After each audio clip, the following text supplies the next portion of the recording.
తాకట్టులో ఉన్న బంగారాన్ని విడిపించి ఆ రోజు ఆన్లైన్ ధరకే కొంటుంది కొమ్మూరి గోల్డ్.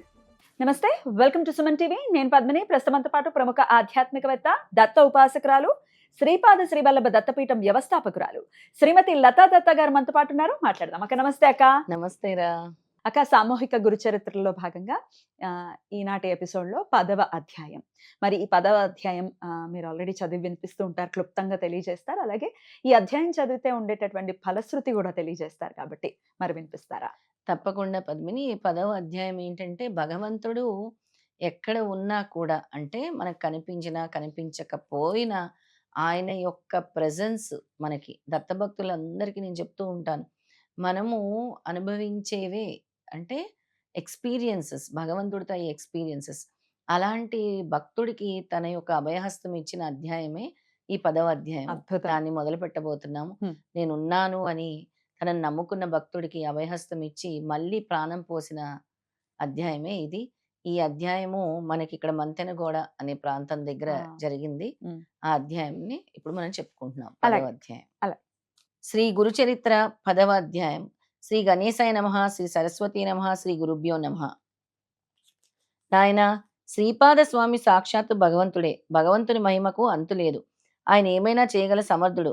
మొదట ఒక్కడగా ఉన్న ఆయన తర్వాత త్రిమూర్తుల రూపం ధరించి వేరువేరు కార్యాలు చేయటం లేదా? శ్రీపాదులు ఆ త్రిమూర్తుల స్వరూపమే. ఆయన మహిమకు సంభవము అసంభవము అన్నదే లేదు. ఆయన అంతర్ధానం అయ్యాక కూడా ఆ క్షేత్రంలో తమను ఆశ్రయించిన భక్తులకు రక్షిస్తున్నారని తెలిసే దివ్యలీలను చెప్తాను అని చెప్పారు. కాశ్యప గోత్రికుడైన వల్లభేశుడనే బ్రాహ్మణుడు వాణిజ్యం చేసుకుని జీవిస్తుండేవాడు.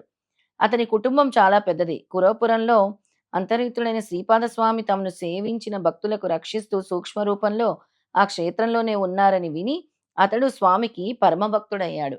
అతడు ప్రతి సంవత్సరము నియమంగా ఒక్కసారైనా కురవపురం దర్శించి స్వామిని సేవిస్తూ ఉండేవాడు. ఒకనాడు అతడు స్వామిని స్మరించి తనకు వ్యాపారంలో మంచి లాభం వస్తే స్వామి దర్శనానికి కురవపురం వెళ్ళి అక్కడ ఆయన ప్రీతి కొరకు 1000 మంది బ్రాహ్మణులకు అన్న సంతర్పణ చేస్తానని మొక్కుకున్నారు. అప్పటి నుండి అతడు స్వామిని స్మరించి ఏ పట్టణానికి వెళ్ళినా అక్కడ స్వామి దయ వలన అతడు ఆశించిన కంటే ఎక్కువ రెట్లుగా లాభం వచ్చేది వల్లభేశుడికి. అందువల్ల అతని భక్తి విశ్వాసాలు మరింత దృఢమైపోయాయి. ఇంకా శ్రీపాద స్వామి తనకు ఐశ్వర్యాన్ని ఇచ్చారు, అన్న సంతర్పణ చేయాలి ఇక అని తను బయలుదేరతాడు. ఎక్కడి నుంచి బయలుదేరతాడు? అతడు తనకు వచ్చిన లాభానికి ఎంతో సంతోషించి తన మొక్కు చెల్లించడానికి కావాల్సినంత డబ్బు మూటగట్టుకొని కురవపురానికి బయలుదేరాడు. 4 దొంగలు అతని వద్ద ఎంత డబ్బు ఉన్నదో పసిగట్టి యాత్రికుల వేషాలు వేసుకొని, మేము కూడా యాత్రికులే, మేము కూడా నీతో పాటు కురవపురానికి వస్తాము అని దొంగలు భక్తులుగా నటించి వల్లభేశుడు వెంట బయలుదేరతారు. వీళ్ళందరూ కూడా అటు పిఠాపురం నుంచి బయలుదేరతారు. వీళ్ళంతా కూడా ఆ దొంగలు అతనిపై పడి అతని తల నరికి అతని వద్దనున్న ధనము అపహరించారు. తర్వాత ఆ సంగతి ఎవరికి తెలియకుండా చేయాలని తలిచి ఆ దేహాన్ని దానం చేయడానికి సిద్ధమయ్యారు.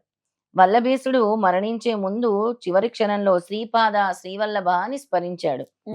అతని కేక పెట్టాడు. అందువలన భక్తరక్షకుడైన శ్రీపాద వల్లభులు జడలు, భస్మము, త్రిశూలము ధరించి యతీశ్వర రూపంలో ఆ దొంగలకు ప్రత్యక్షమై త్రిశూలంతో వాళ్ళని పొడిచి చంపారు. అప్పుడు ఆ దొంగలు ఒకడైన పాదాలపై పడి, ప్రభు, నేను దుష్టబుద్ధితో ఈ బ్రాహ్మణుని వెంబడించలేదు. నేను తెలియక వీరిని దారిలో కలిశాను. నిజానికి నేనెప్పుడూ దొంగతనం చేసి ఎరగను అని శ్రీపాద వల్లభుల పాదాల మీద పడతాడు. స్వామి అతనికి అభయం ఇచ్చి కొంచెం విభూది ప్రసాదించి దానిని వల్లభేశుని శరీరంపై చల్లి తెగిపడి ఉన్న తలను మొండానికి అతికించమని ఆదేశించారు. అతడు అలా అతికిస్తుండగా శ్రీపాద స్వామి వల్లభేశుని శిరస్సుపై తమ అమృత దృష్టిని సారించి మరుక్షణమే అంతర్ధానం అయ్యారు. వల్లభేశుడు తిరిగి బ్రతికాడు. అతనికి పూర్తి స్పృహ వచ్చేసరికి సూర్యోదయమైంది. అతని ప్రక్కన ఒక వ్యక్తి మాత్రమే ఉన్నారు. వల్లభేశునికి అంతకుముందు జరిగినదేమీ గుర్తులేదు. అందువలన అక్కడ చచ్చిపడి ఉన్న దొంగలను చూచి ఆశ్చర్యపడి, వీళ్ళందరూ ఎలా మరణించారు? నేను ఒక్కడినే ఎలా బ్రతికి ఉన్నాను? ఇదంతా జరిగిన నువ్వు ఒక్కడవే ఇంకా ఇక్కడే ఎలా ఉన్నావు అని అడిగాడు. అయ్యా, ఇప్పుడు ఒక అద్భుతమైన దైవలీల జరిగింది. మనను అనుసరించి వచ్చిన వారు దొంగలే కాని యాత్రికులు కారు. వారు నిన్ను చంపి నీ ధనం అపహరించారు. ఇంతలో ఒక తపస్వి వచ్చి ఈ దొంగలను చంపి నిన్ను బ్రతికించారు. నీకు నన్ను కాపలాగా ఉంచి ఆయన అంతర్ధానమయ్యారు. ఆ మునీశ్వరుడు ఎవరో గాని సాక్షాత్తు పరమశివునిలా ఉన్నారు అని చెప్పారు. ఆ మునీశ్వరుడు సాక్షాత్తు శ్రీవల్లభులేనని తెలుసుకొని భగవంతుడైన ఆయన దర్శనం తనకు లభించినందుకు వల్లభేశుడు ఎంతో పరితపించాడు. అతడు వెంటనే అమితోత్సాహంతో ఆ ధనం తీసుకొని కురోపురం చేరారు.